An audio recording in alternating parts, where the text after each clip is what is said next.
हम आपको दिखाने जा रहे हैं तस्वीर, वो तस्वीर जिस पर आज विवाद शुरू हो गया है। दरअसल पश्चिम बंगाल की एक हीरोइन और उस हीरोइन ने जो सवाल उठाए हैं उसको लेकर अब विवाद शुरू हुआ है। आपके सामने देखिए, ये नुसरत जहां हैं। जी हां, बंगाली फिल्मों की एक्ट्रेस हैं और टीएमसी से तेज तर्रार सांसद भी हैं। लेकिन नुसरत को लेकर कई तरह की बातें सामने आ रही हैं, या कह लें कि बहुत चौंकाने वाली खबर भी है कि नुसरत की शादी ही इनवैलिड है। ये सवाल नुसरत खुद ही उठा रही हैं। नुसरत जहां ने अपनी शादी को लेकर जो सवाल किए हैं उससे उनकी शादी ही कटघरे में हो गई है। यानी कि सवाल है कि नुसरत ने अपनी ही शादी पर विवाद क्यों खड़ा किया है। सबसे बड़ा सवाल यही है कि जिस शादी को लेकर वो खुश दिखाई देती थी उसी पर उन्होंने सवाल क्यों खड़ा कर दिया है। नुसरत ने अपनी ही शादी पर जो बातें कही हैं उससे कई सवाल खड़े हो गए हैं। और तीसरी बड़ी बात यह है कि नुसरत की शादी नहीं हुई तो फिर मांग में सिंदूर किसके नाम का वो लगाती हैं, सवाल यह भी है। और इसके साथ सवाल यह भी कि आखिर क्या दूसरी मोहब्बत के लिए शादी तोड़ रही हैं नुसरत जहां? क्या दूसरी मोहब्बत के लिए वो इस शादी को ठुकरा रही हैं? नुसरत की शादी कंट्रोवर्सी पर पति ने क्या कहा है, यह भी बहुत इंपॉर्टेंट है कि उनके पति ने क्या कहा है। क्या नुसरत के पति ने नुसरत के एटीएम से पैसे निकाले? क्या उनकी ज्वेलरी ले ली? आगे नुसरत क्या करेंगी? निखिल जैन क्या एक्शन लेंगे? इन तमाम सवालों का जवाब आपको दमदार 10 में आज मिलने वाला है। लेकिन शुरुआत करेंगे आज के नेशन इन्वेस्टिगेशन से। क्या वैक्सीन लेने से पहले देश के मुसलमानों में वैक्सीन फोबिया क्रिएट किया जा रहा है? क्या अफवाह फैलाने वाले की स्पीड, आवाज की रफ्तार और बिजली से भी ज्यादा तेज है? क्योंकि वैक्सीन देने वाली टीम के पहुंचने से पहले ही अफवाहबाज इतने हावी हो जाते हैं कि लोग वैक्सीन नहीं लेने के लिए तरह तरह के बहाने बनाने लगते हैं, खासकर मुस्लिम इलाकों में। आज का नेशन इन्वेस्टिगेशन इसी पर है।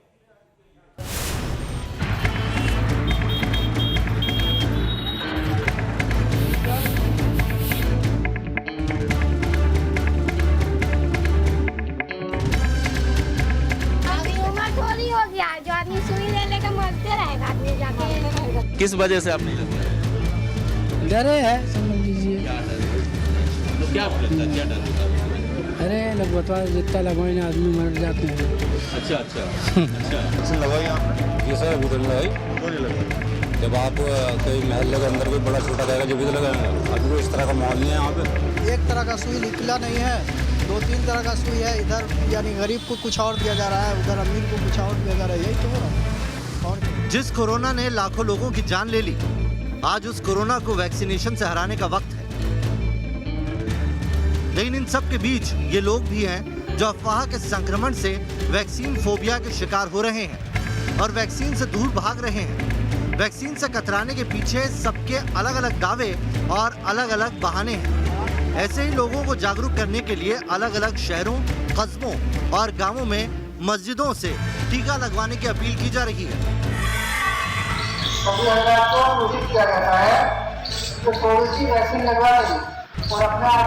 लेकिन मस्जिदों से हो रहे ऐसे ऐलान का कितना असर हो रहा है, ये जानने के लिए न्यूज नेशन की टीम बिहार में पटना जिले के भुसौला दानापुर गांव के मुस्लिम टोला पहुंची। तो यहाँ भी वैक्सीन को लेकर अफवाहों का बाजार गर्म नजर आया। सुई में क्या दिक्कत है? हमको कोई सा बीमारी नहीं है। क्या नाम है आपका? नूर आलम। तो नूर आलम, आपको नहीं लगता है कि सुई लेने से आपके घर के लोग सुरक्षित रहेंगे, आप भी सुरक्षित रहेंगे? नहीं, ऐसा तो नहीं हमको लगता है। आप लोग सुइया ली कोरोना का? ना, ये सब शिकायत ना है। आप लोग सुई क्यों नहीं ले रहे? जो उपलब्ध है सुई वही लोग ले रहे हैं, तो उससे तो लोग ठीक बचाव कर रहे हैं अपना कोरोना से। चलिए, तो अफसर भाई ये कह रहे हैं कि हम सुई नहीं लेंगे, हमें इससे मतलब नहीं है, लोग मर रहे हैं, तो सुई लेने से कोई फायदा नहीं है। भुसौला दानापुर गांव के मुस्लिम टोला में तो कुछ लोग वैक्सीन पर बात करने से ही कतराते नजर आए और कुछ पूछने से पहले ही दरवाजा बंद कर देते हैं। मुस्लिम बहुल इलाकों में वैक्सीनेशन की रफ्तार जानने के लिए न्यूज नेशन की टीम आगरा की नॉर्थ ईदगाह कॉलोनी के एक वैक्सीनेशन सेंटर पर पहुंची, जहां मुसलमानों की अच्छी खासी आबादी है, लेकिन यहां वैक्सीन लगवाने के लिए हिंदू ही आ रहे हैं। मुस्लिम समुदाय के लोगों ने वैक्सीन से दूरी बना रखी है। थोड़ा सा वहाँ उन लोगों का टर्नओवर कम है और बार बार अपील करने के बाद भी हम लोग अपील भी करते हैं और उन्हें समझाते भी हैं, तो उनके अंदर कुछ भ्रांतियां हैं जो उसको निकालने की आवश्यकता है। बार बार हमें एडवोकेसी टीम भेजनी पड़ती है, उनके धर्मगुरुओं से संपर्क करके हम लोग बताते हैं कि इस वैक्सीन में कोई बुराई नहीं है। इससे पहले ये सेंटर मंटोला इलाके में था, जहां ज्यादातर घर मुस्लिम समुदाय के हैं, लेकिन सेंटर पर काम करने वाली नर्स बताती है कि मुस्लिम समुदाय के लोग यहां वैक्सीन लगवाने आते ही नहीं थे। मजबूरन वहां से सेंटर को शिफ्ट करना पड़ा। मुस्लिम लोग नहीं करवा रहे थे, बाकी लोग सब करवा रहे हैं। अच्छा, मुस्लिम लोग नहीं लगवा रहे थे? हाँ। क्या समस्या आ रही थी, क्या कह रहे थे वो लोग, क्यों नहीं लगवा रहे हैं? नहीं लगवा रहे, उनका मन, वो कह रहे मुझे कोविड की वैक्सीन नहीं लगवानी है। क्या है कि मंटोला वाले जो व्यक्ति हैं वो इतने शिक्षित नहीं है कोरोना से, मतलब वैक्सीन से। वो भयभीत हैं इनसे। क्या वो सोचते हैं कि इसे लगने के बाद हमारे बच्चे नहीं होंगे और हमें मतलब इससे परेशानी होगी आगे चल के। न्यूज नेशन की टीम यूपी के सहारनपुर के कुतुब शेर इलाके की मुस्लिम बहुल इलाके ढोलीखाल पहुंची, तो यहाँ के लोग ना तो कोरोना को लेकर गंभीर नजर आए और ना ही वैक्सीन को लेकर।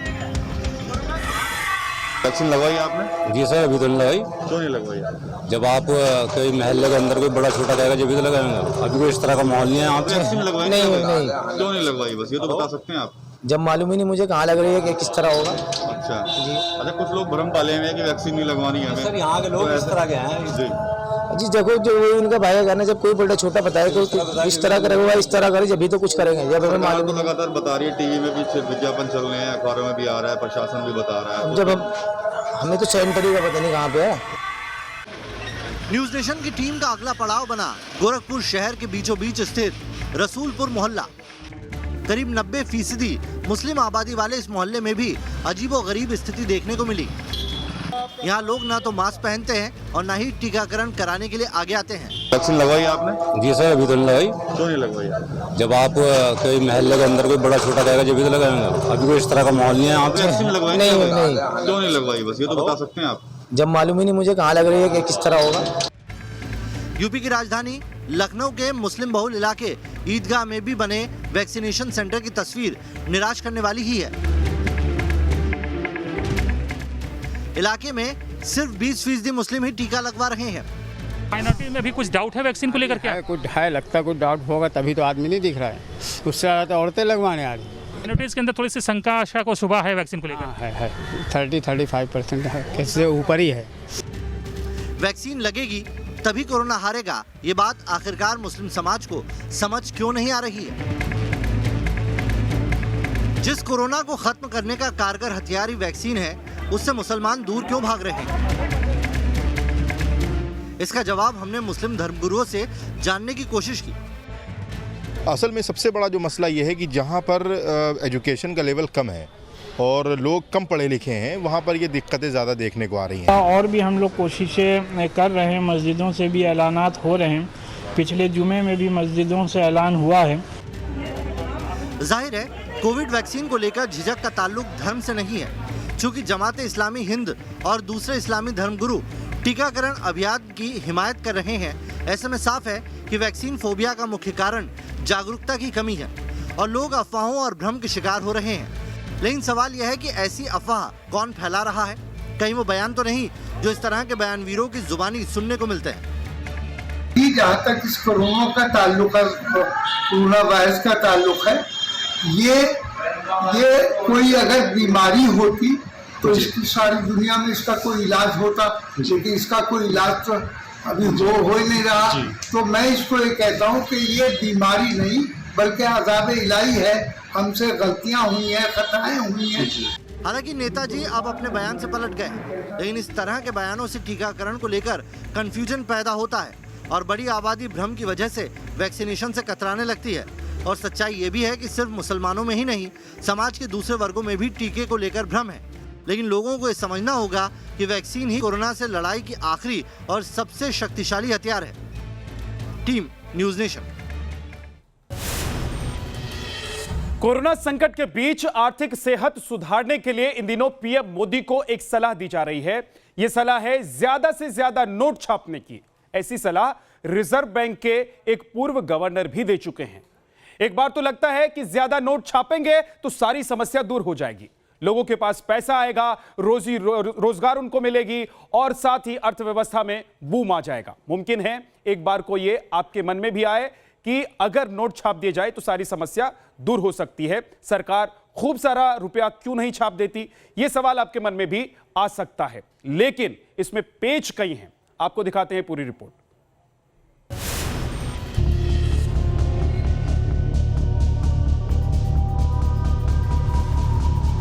कोरोना की सुनामी आई और इस सुनामी में 1.5 साल के बीच 2 बार लॉकडाउन लग गया।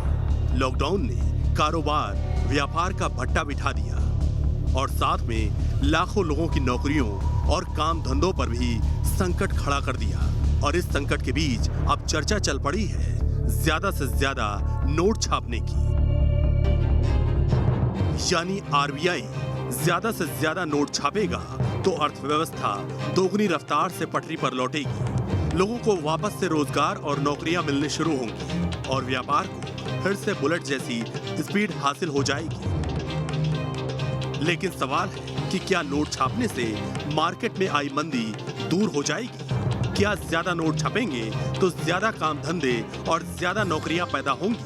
मार्केट में ज्यादा नोट आएगा तो क्या लोगों की जेब में भी ज्यादा नोट आएंगे?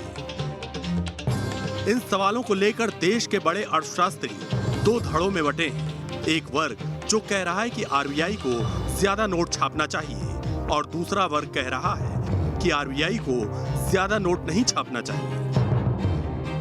आरबीआई के पूर्व गवर्नर डी सुब्बा राव कहते हैं कि डायरेक्ट मॉनिटाइजेशन किसी भी देश के लिए आखिरी उपाय होना चाहिए। अगर भारी मात्रा में मुद्रा सिस्टम में आया तो ये लॉन्ग टर्म में महंगा साबित होगा। जबकि आरबीआई के दूसरे पूर्व गवर्नर सी रंगराजन की राय सुब्बा राव से बिल्कुल अलग है। सुब्बा राव कहते हैं सिस्टम में मॉनेटरी एक्सपेंशन अप्रत्यक्ष तरीके से पहले से हो रहा है। आरबीआई अलग अलग माध्यमों से सिस्टम के अंदर बड़े पैमाने पर मुद्रा मुहैया करा रहा है। सबसे पहले तो ये समझना जरूरी है कि कोरोना काल के बीच आखिर अचानक से नोट छापने या ना छापने को लेकर चर्चा क्यों तेज है। आमतौर पर किसी भी महामारी के दौरान लोग कैश पैसा बचा कर रखते हैं ताकि संकट की घड़ी में कैश उनके काम आ सके। कोरोना काल में भी यही हुआ। इसका असर यह हुआ कि मार्केट में कैश का फ्लो कम हो गया, यानी लोगों के पास पैसे तो हैं लेकिन वो खर्च नहीं कर रहे हैं, जिसकी वजह से अर्थव्यवस्था में तेजी नहीं आ रही है। आसान भाषा में इसे ऐसे समझिए, बाजार में अगर आपने कुछ सामान खरीदा तो यहाँ से रुपए का फ्लो शुरू हुआ, मार्केट से प्रोडक्ट या सर्विस की बिक्री हुई, फिर डिमांड बढ़ते ही प्रोडक्ट का मैन्युफैक्चरिंग भी बढ़ा। प्रोडक्शन बढ़ने से लोगों को रोजगार मिलने शुरू हुए, रोजगार मिलने से लोगों के खर्च करने की क्षमता बढ़ती है और फिर यही साइकिल घूमती रहती है।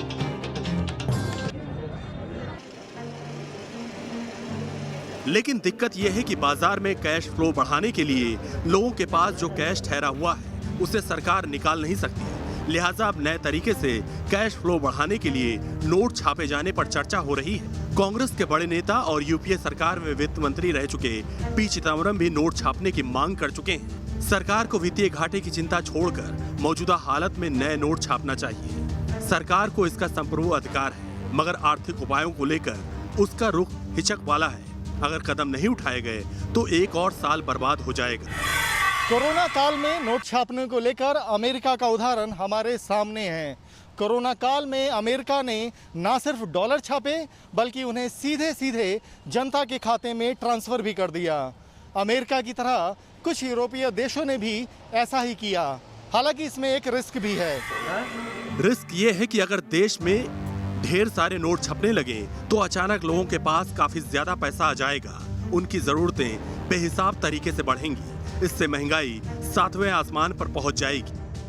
करेंसी ऑलरेडी मार्केट में 25 लाख करोड़ से ज्यादा है और कितनी करेंसी आप डालोगे तो महंगाई 1 साल पहले जो थी वो आज 250-300% से ज़्यादा बढ़ चुकी है। इसलिए नोट छापने का मतलब इन्फ्लेशन बढ़ना है। तो ये बात आरबीआई करेगी नहीं करेगी ये सरकार तय करेगा। किसी भी देश में नोट कितना छपना है ये कोई एक संस्था या कोई एक व्यक्ति तय नहीं करता। देश की सरकार और सेंट्रल बैंक मिलकर नोट छापने का फैसला लेते हैं और इसे देश की जीडीपी, राजकोषीय घाटा और विकास दर के हिसाब से तय किया जाता है। हिंदुस्तान में रिजर्व बैंक ऑफ इंडिया ये तय करता है कि कब और कितने नोट छपने हैं। जब नोट छापे जाते हैं तो ये भी ध्यान रखा जाता है कि नोट उतनी ही मात्रा में छापे जाएं जिससे कि महंगाई या फिर सरकार के खर्च की नोटबुक बिगड़ न जाए, जैसा कि वेनेजुएला और जिम्बाब्वे में हुआ था। 2018 में वेनेजुएला के सेंट्रल बैंक ने अर्थव्यवस्था को संभालने के लिए ढेर सारे नोट छाप डाले। इसके चलते पूरे देश में महंगाई हर दिन के साथ आसमान छूने लगी। 28,000 रुपए किलो टमाटर और लाखों रुपए में चिकन बिकने शुरू हो गए थे। बाजारों में रोजमर्रा के ज्यादातर सामान मिलने बंद हो गए। जिम्बाब्वे में भी एक समय में बहुत सारे नोट छापकर बड़ी गलती की थी। इससे वहां की करेंसी की वैल्यू इतनी गिर गई कि लोगों को ब्रेड और अंडे जैसी रोजमर्रा की चीजों के लिए थैले भर भर के नोट दुकान पर ले जाने पड़ते थे। हालांकि हिंदुस्तान में नए नोट छपेंगे या नहीं, इस सवाल को ही रिजर्व बैंक ऑफ इंडिया ने काल्पनिक बताया है, क्योंकि आरबीआई फिलहाल देश में नए नोट छापने की तैयारी में नहीं है। Team news nation. अब आपको वो खबर बताते हैं जिसकी चर्चा पूरे दिन रही। नुसरत जहां ने अपनी ही शादी पर सवाल खड़े कर दिए। उसके बाद कई सवाल हैं जिसका जवाब उनके फैंस भी चाह रहे हैं और लोग भी। सवाल यह है कि 2 साल में ही ऐसा क्या हो गया, नुसरत ने पति पर ही आधी रात में एटीएम से पैसा निकालने और ज्वेलरी ले लेने का आरोप क्यों लगा दिया। और इन सब से आगे का सवाल कि आगे क्या होगा, क्या नुसरत दूसरी शादी करने वाली हैं। इस पूरे मामले का आगे क्या होगा, आपको एक रिपोर्ट दिखाते हैं।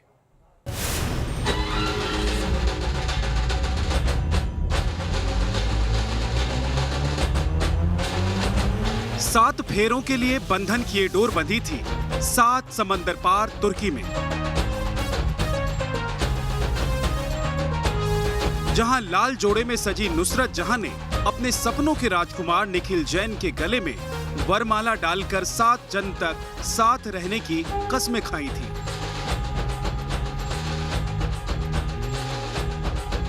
तब फैंस ने पहली बार नुसरत को एक अलग रूप में देखा था।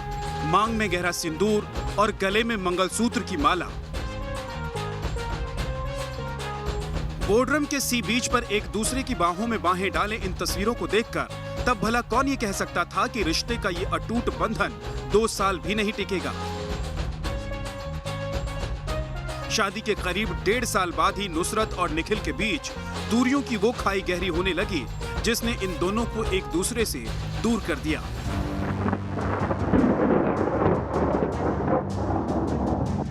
दो साल की शादी में पिछले 6 महीने से नुसरत जहां और निखिल जैन एक दूसरे से अलग रह रहे हैं। और अब नुसरत ने कागज के एक पन्ने में पति पत्नी के बीच गहरी हुई इस खाई को लेकर जो जिक्र किया, उसने इस रिश्ते पर ही बिजली गिरा दी। इस कागज के जरिए नुसरत साफ साफ कहती हैं कि निखिल से उनकी शादी इनवैलिड है, यानी भारत में उसे कानूनी दर्जा हासिल नहीं है। बयान में आगे ये भी लिखा गया है कि अदालत के मुताबिक इस रिश्ते को शादी का नाम नहीं दिया जा सकता। ये एक लिव इन रिलेशनशिप जैसा रिश्ता है। नुसरत के बयान पर उनके पति निखिल जैन ने अपनी पहली प्रतिक्रिया दी है। निखिल ने कहा है, हाँ, हम दोनों ने अपने रास्ते अलग कर लिए हैं और पिछले साल नवंबर से दोनों ही अलग रह रहे हैं। मेरी नजर में ये शादी लीगल थी। उन्होंने जो भी कहा है मैं उस पर कोई भी कमेंट नहीं करना चाहता हूँ। हमारा मुद्दा कोर्ट तक पहुँच गया है। मैंने सिविल सूट फाइल किया है। मैं तब तक इस बात पर कोई कमेंट नहीं करूंगा जब तक मैटर कोर्ट में है। 2 साल की जिस शादी को नुसरत इनवैलिड बता रही हैं, उस शादी को उन्होंने खुद ही ऑफिशियल घोषित किया था। बंगाल के बशीरहाट लोकसभा सीट से सांसद नुसरत जहां का लोकसभा की वेबसाइट पर क्या स्टेटस है वो देखिए। इसमें उनके मैरिटल स्टेटस में मैरिड लिखा है। पिता के नाम वाली जगह पर निखिल जैन के नाम का जिक्र है। वो एक लीगली वैलिड शादी है और जहां तक बात है उस शादी के कानूनी स्टेटस की, इंटरफेथ मैरिज की बात है, जहां पर धर्म परिवर्तन नहीं किया जाता, वहां पर स्पेशल मैरिज एक्ट में रजिस्टर किया जाता है। तो स्पेशल मैरिज एक्ट में रजिस्टर ना किया जाना ये इस बात का सबूत नहीं है कि जो टर्की में शादी हुई वो लीगली वैलिड नहीं है। कानूनी पेच काफी हद तक समझ आता है, लेकिन आखिर नुसरत और निखिल के बीच ऐसा क्या हुआ जो हालात सार्वजनिक तौर पर बयान देने तक आ गए? इस सवाल का कुछ हद तक जवाब नुसरत के प्रेस स्टेटमेंट में भी मिलता है। इस बयान में आगे नुसरत की ओर से लिखा गया है, खुद को अमीर बताने वाले इस इंसान ने मुझ पर इसके धन के इस्तेमाल करने का आरोप लगाया है, जबकि मुझसे अलग होने के बाद भी गैर कानूनी तरीके से मेरे बैंक अकाउंट से पैसे निकालता रहा है। मैंने इस बारे में बैंक वालों से बात कर ली है, जल्द ही पुलिस में इसकी शिकायत करूंगी। उसके कहने पर मैंने अकाउंट की डिटेल दी थी। मेरे परमिशन के बिना उसने मेरे पैसों के साथ हेराफेरी की है। जल्द ही इसके प्रूफ भी सामने ले आऊंगी। इतना ही नहीं, इस हाई प्रोफाइल शादी में नुसरत ने दुल्हन की उस ज्वेलरी को हड़पने का भी आरोप निखिल पर लगाया है, जो ज्वेलरी नुसरत को शादी के मौके पर उनके माता पिता और रिश्तेदार ने दी थी।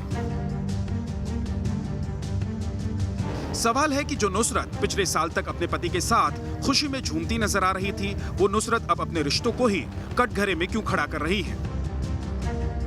ये दुर्गा पूजा की तस्वीर है, जब नुसरत और निखिल एक साथ पूजा पंडाल में साथ साथ माता की भक्ति में झूमते नजर आए थे। देखकर ऐसा लगता है मानो नुसरत और निखिल की दास्तां मोहब्बत की स्याही से लिखी गई थी। लेकिन सवाल है कि आखिर ऐसा क्या हुआ जो प्यार के इस रिश्ते पर बिजली गिर गई? न्यूज नेशन ने इस बाबत नुसरत जहां से बात करने की भी कोशिश की, लेकिन अपनी प्रेगनेंसी के चलते नुसरत ने बात करने से इनकार कर दिया। नुसरत और निखिल के बीच जो कुछ हुआ वो उनकी निजी जिंदगी है, लेकिन लोग जरूर सोचेंगे कि जिस निखिल के लिए मुस्लिम नुसरत ने मांग में सिंदूर भरा, जिस सिंदूर के लिए कट्टरपंथियों की नफरत भी झेली, जिस रिश्ते के लिए नुसरत ने मजहबी लकीरों के फर्क को मिटा दिया, आखिर ऐसा क्या हुआ कि आज इस रिश्ते में फासलों की खाई बनती नजर आ रही है? Team news nation. और अब वक्त अच्छी खबर का हो चला है। आपको जयपुर का एक ऐसा गांव दिखाते हैं जहां कोरोना की दूसरी लहर में भी वायरस की नो एंट्री है।